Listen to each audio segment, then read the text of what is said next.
It's probably one of the first questions every single new drone pilot asks. You're out in the middle of nowhere, there's not a cell tower for miles. Can you actually still fly your drone? Okay, let's just dive right into this. We hear this question all the time, and you know what? The answer is both way simpler and a lot more interesting than you might think. It really gets to the core of how these incredible machines even work. So, let's get the short answer out of the way. No, you absolutely do not need an internet connection for the basic core function of just flying. But, and this is a big but, the full answer is a little more complicated. You do want an internet connection for other things, like getting those really nice detailed live maps on your screen. Let's break down what that means. To really get why a drone can fly completely offline, we've got to look inside its head, so to speak. Because every drone has this powerful little computer on board that's doing all of the heavy lifting. And that brain is called the flight controller. Seriously, think of it like a tiny, super-focused pilot that lives inside the drone, making thousands of decisions every single second just to keep it perfectly stable in the air. So how does this little onboard pilot, this brain, actually sense the world around it? Well, it uses these amazing onboard sensors. You've got a gyroscope for tilt and rotation, an accelerometer for movement, and a barometer for altitude. And here's the most important part. They are all completely self-contained. They talk directly to the brain, not to the internet. And all this creates this incredible, non-stop feedback loop. Even if you take your hands completely off the controls, the flight controller is constantly reading data from its sensors and making these tiny, microscopic adjustments to the motors. That right there is what lets a drone just hang in the air perfectly still. It's all happening on board in real time with zero outside help.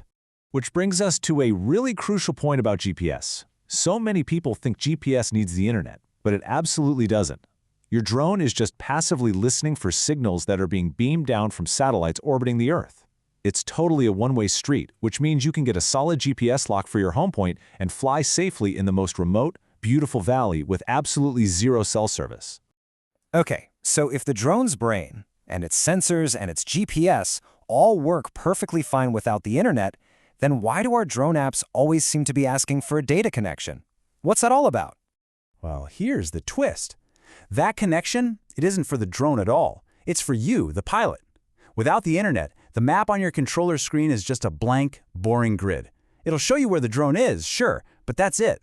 But the moment you connect to the internet, that grid just comes alive. It overlays your drone's position on top of a beautiful, detailed satellite view, complete with street names and landmarks. So, what it really comes down to is this. Internet access is all about giving the pilot better situational awareness and the ability to plan ahead. You use it at home on your Wi-Fi to download or cache those high-res maps of the area you're going to fly in. Or you can use it to design these complex automated waypoint missions before you even walk out the door.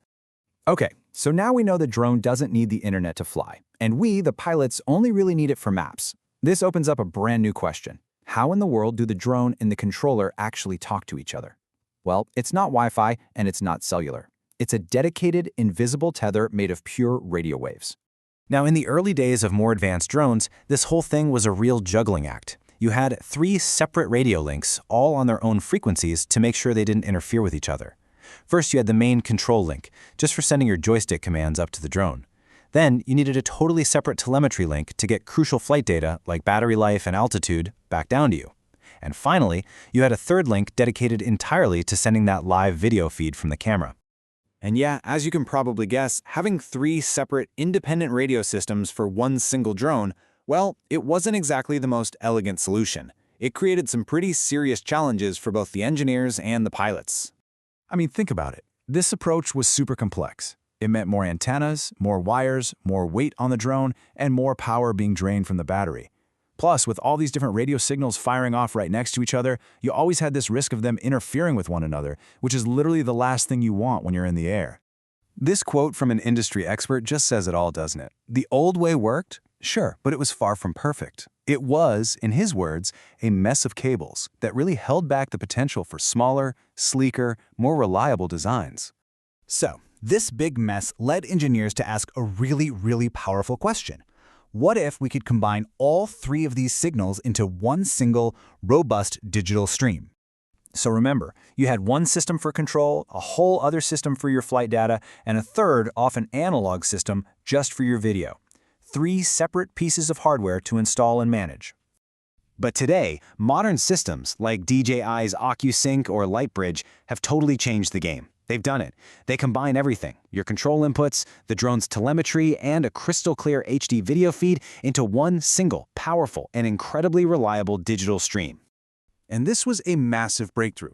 It is honestly one of the key innovations that took drones from being a niche hobbyist thing to the advanced, powerful, and easy-to-use products that we all have today. One module, one seamless connection, and all the data you need. It's simple, it's lightweight, and it is so much more powerful. So, look at that. We started with a simple question about needing the internet, and we ended up uncovering the entire evolution of how a drone senses its world and talks to its pilot.